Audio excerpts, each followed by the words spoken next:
तो प्यारे विद्यार्थियों नमस्कार। स्वागत है आप सबका एक और नए वीडियो में। प्यारे विद्यार्थियों देखो, आज मैं यहाँ पर आपको दिखाऊंगा त्रैमासिक परीक्षा 2026-27 कक्षा 9वीं गणित विषय के पेपर में आने वाले ऐसे वेरी मोस्ट टाइम पे क्वेश्चन आंसर, जो कि प्यारे विद्यार्थियों देखो 101% आपके पेपर में परीक्षाओं में छप चुके हैं। अब चलो अपन देखते हैं कि आपके पेपर में परीक्षाओं में किस प्रकार के क्वेश्चन पूछे जा रहे हैं और इन सभी का सॉल्यूशन प्यारे विद्यार्थियों आपको कैसे पूरा कंप्लीट कर लेना चाहिए। देखिएगा प्यारे विद्यार्थियों, मेरे द्वारा आप सबकी त्रैमासिक परीक्षा की तैयारी के लिए प्रत्येक विषय के 4 मॉडल सेट पेपर तैयार करवाए गए हैं, जिनकी लिंक प्यारे विद्यार्थियों देखो मैंने डिस्क्रिप्शन बॉक्स में दे रखी है। आप आसानी से इनकी पेपर की पीडीएफ को डाउनलोड कर सकते हो। इसके लिए आपको क्या करना है, इस लिंक के ऊपर क्लिक करना है या फिर सीधा प्यारे विद्यार्थियों आप प्ले स्टोर खोल लेना और प्ले स्टोर पर जाकर वहाँ पर आपको राजेश सर लिखना होगा। क्या लिखना प्यारे विद्यार्थियों? राजेश सर। जैसे आप राजेश सर लिख लोगे तो वहाँ पर राजेश सर लिखने के बाद में आपके सामने एक ऐप आ जाएगा, सर्च कर लेना और उसके बाद में उस ऐप को आपको डाउनलोड कर लेना है।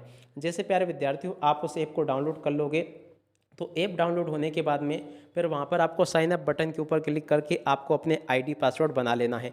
जैसे प्यारे विद्यार्थियों आप अपने आईडी पासवर्ड बना लोगे तो इसके बाद में देखो प्यारे विद्यार्थियों आप लोग वहाँ पर इस प्रकार की सभी विषय की पीडीएफ को आसानी से डाउनलोड कर पाओगे। ठीक है, आप चलो अपन जल्दी से आगे बढ़ते हैं, समझते हैं कि आपके पेपर में परीक्षाओं में किस प्रकार से क्वेश्चन पूछे गए हैं। तो देखो यहाँ से मैं आपको एक एक करके सभी क्वेश्चन बताऊंगा। तो देखो पहला क्वेश्चन पूछा है, इसमें खाली जगह में क्या आएगा? तो देखो प्यारे विद्यार्थियों यहाँ पर आपका क्या आएगा देख सकते हो, इसमें आपको 4 भरना होगा। ठीक है, तो यहाँ से आप लोग इसको देख लें। अगला दूसरे नंबर का जो क्वेश्चन पूछा है इसका उत्तर प्यारे विद्यार्थियों देखो 2/5 आ जाएगा। और अब अगला क्वेश्चन पढ़ते हैं, किन्हीं दो परिमेय संख्याओं का गुणनफल होगा। तो देखो प्यारे विद्यार्थियों, किन्हीं भी दो परिमेय संख्याओं का गुणनफल सदैव एक परिमेय संख्या होगी। 0.25 और 0.4 का गुणनफल कितना होगा? 0.1 आ जाएगा। और अब अगला क्वेश्चन जो कि यहाँ पर आपको दे रखा है, यदि 1 दर्जन पेन का मूल्य 60 रुपये है तो एक पेन का मूल्य क्या होगा? तो देखो प्यारे विद्यार्थियों इसका उत्तर 5 रुपये आ जाएगा। और इसके बाद में जो क्वेश्चन आपको दे रखे हैं यहाँ पर इनको देख लीजिएगा। तो देखो इसका उत्तर आपका 2 आ जाएगा और उसके बाद में देखो इसका उत्तर 2/3 आ जाएगा। ठीक है, यहाँ तक के सभी क्वेश्चन के उत्तरों को देख लो। अब अगला क्वेश्चन, एक घन में शीर्ष होते हैं तो देखो 8 शीर्ष होते हैं और इसके अलावा 48/5 में शेषफल का मान तो देखो प्यारे विद्यार्थियों 3 आ जाएगा। और बहुपद का शून्यक तो देखो प्यारे विद्यार्थियों 3/4 आ जाएगा। ठीक है, और अब अगला क्वेश्चन प्यारे विद्यार्थियों पूछा जो कि यहाँ पर देख सकते हो, इसका उत्तर 0 आएगा। और इसके अलावा देखो 5872 में संख्या 8 का स्थानीय मान तो देखो 800 आ जाएगा। इस प्रकार से आप लोग इसे देख लें। और अब अगला क्वेश्चन देख सकते हो, यहाँ पर आपसे जोड़ी पूछी है। तो देखो जोड़ी का मिलान कैसे करोगे आप लोग? पहले की जोड़ी इससे -3/7 से मिल जाएगी और इसकी जोड़ी इससे मिल जाएगी। आप लोग सभी की जोड़ी आमने सामने देख लें। इस प्रकार से प्यारे विद्यार्थियों आपको जोड़ी का मिलान पूरा कंप्लीट कर लेना है। ठीक है, तो ये मैंने आपको बता दिया। और उसके बाद में चलो अपन आगे बढ़ते हैं, अगले क्वेश्चन के उत्तर को देख लेते हैं कि आपके पेपर में क्या क्या क्वेश्चन पूछे हैं। तो देखो प्यारे विद्यार्थियों, यहाँ से आपके एक वाक्य में उत्तर शुरू होते हैं। तो देखो एक वाक्य में उत्तर कैसे पूरे करने हैं आपको? बिंदु 4 एक की एस अक्ष से दूरी, तो देखो ये भी मैंने आपको बता दिया। 1 व 2 के बीच एक परिमेय संख्या आपको लिखनी है, तो इस क्वेश्चन के उत्तर को भी देख ले आप लोग, ये भी मैंने बता दिया। अब अगला क्वेश्चन अपन पढ़ते हैं। देखो √3 को 2√3 से गुणा करके मान आपको लिखना है। लट्टू का आकार किस ठोस आकृति के समान होता है, ये आपको बताना है। उसके बाद में देखो अगले क्वेश्चन को यहाँ से देख कर लिख दो, किस चतुर्थांश में स्थित होगा, ये क्वेश्चन पूछा है। इसके बाद में देखो सत्य सत्य देख लें। सत्य सत्य में एक घन के कुल 6 फलक होते हैं, सत्य होगा। मूल बिंदु में भुज एवं कोटि दोनों ही शून्य नहीं होते, तो देखो ये भी आपका असत्य होगा। पुस्तक एक घनाभाकार ठोस आकृति है, तो देखो सत्य होगा। अब अगला क्वेश्चन प्यारे विद्यार्थियों पढ़ते हैं, शंकु एक बेलनाकार आकृति होती है, तो देखो यहाँ भी आपका असत्य होगा। और बिंदु एक अक्ष पर स्थित होगा, ये भी सत्य होगा। रेखिक बहुपद की घात 2 होती है, तो देखो प्यारे विद्यार्थियों ये भी आपका असत्य हो जाएगा। और उसके बाद में देखो अगला क्वेश्चन जो पूछा है प्रश्न नंबर 6, तो देखो प्यारे विद्यार्थियों यहाँ से आप लोग प्रश्न नंबर 6 के उत्तर को देख लेना। 6 के बाद में चलो अपन आगे बढ़ते हैं, इसके अथवा वाले क्वेश्चन के उत्तर को देख लेना। उसके बाद में देखो प्यारे विद्यार्थियों यहाँ पर आपको प्रश्न नंबर 7 दे रखा है, 7 के अथवा वाले क्वेश्चन के उत्तर को यहाँ से देख कर लिख दो, ये भी मैंने आपको बता दिया। प्रश्न नंबर 8 के उत्तर को प्यारे विद्यार्थियों देखो यहाँ से देख कर लिख दो। अगले क्वेश्चन के उत्तर को यहाँ से देख कर लिख दो, ये भी मैंने बता दिया। और उसके बाद में देखो प्रश्न नंबर 9 का उत्तर ये लिखा है, तो यहाँ से आप लोग प्रश्न नंबर 9 के उत्तर को देख लो और इसके अथवा वाले क्वेश्चन के उत्तर को यहाँ से देख लो। प्रश्न नंबर 10 ये पूछा है, 10 के अथवा वाले क्वेश्चन का उत्तर ये दे रखा है।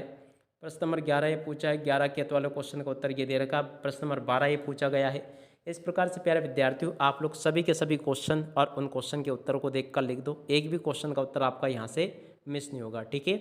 और अब अगला क्वेश्चन प्यारे विद्यार्थियों देखते हैं, ये लिखा है तो इसको भी देख कर लिख देना। प्रश्न नंबर 13 जो प्यारे विद्यार्थियों आपके पेपर में लिखा उसका उत्तर ये दे रखा है, इसकी अत वाले क्वेश्चन का उत्तर ये दे रखा है, ठीक है।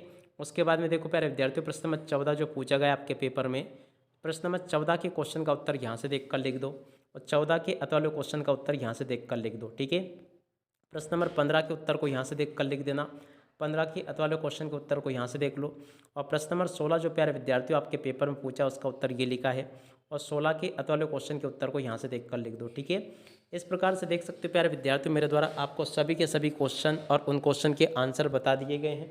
एक भी क्वेश्चन का आंसर प्यारे विद्यार्थियों देखो यहाँ से आपका मिस नहीं होगा अगर आपने इन सभी क्वेश्चन आंसर को अच्छे प्रकार से देख लिया, पढ़ लिया और समझ लिया। तो अब इसके बाद में चलो अपन आगे बढ़ते हैं।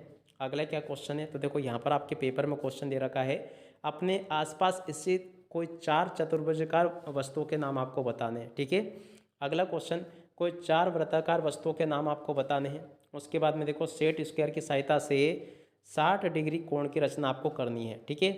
और अब अगला क्वेश्चन पढ़ते हैं, कोण की रचना कीजिए एवं इसका कोण समद्विभाजक कीजिए। तो इस क्वेश्चन के उत्तर को यहाँ से देख कर लिख दो। और इसके बाद में देखो 486 गुणा 54 का मान आपको ज्ञात करना है। तो देखो इस क्वेश्चन के उत्तर को भी आप लोग देख लें।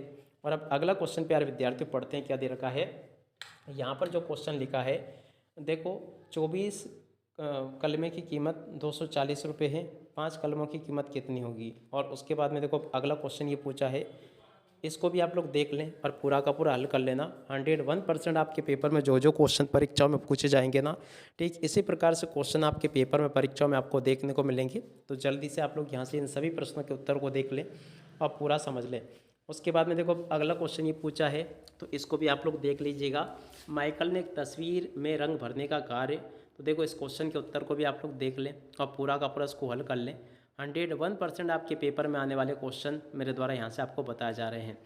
और उसके बाद में देखो अगला क्वेश्चन ये पूछा है, उसके बाद वाले क्वेश्चन ये दे रखे हैं, उसके बाद वाले क्वेश्चन प्यारे बच्चों देखो ये लिखे हैं, ठीक है। इस प्रकार से मेरे द्वारा आपको यहाँ तक के सभी क्वेश्चन और उन क्वेश्चन के आंसर बता दिए गए हैं।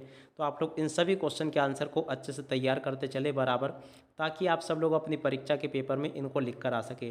टोटली आपके पेपर में आने वाले प्यारे विद्यार्थी देखो सभी के सभी क्वेश्चन और उन क्वेश्चन के आंसर बता दिए गए हैं। उम्मीद करता हूँ कि आप सबको सभी के सभी क्वेश्चन और इन क्वेश्चन के आंसर अच्छे से समझ में आ गए होंगे। और आप सब लोग देखो प्यारे विद्यार्थियों अपनी परीक्षा के पेपर में इन सभी के सभी क्वेश्चन और इन सभी क्वेश्चन के आंसरों को भी आप लोग अच्छी प्रकार से लिख कर आ जाओगे।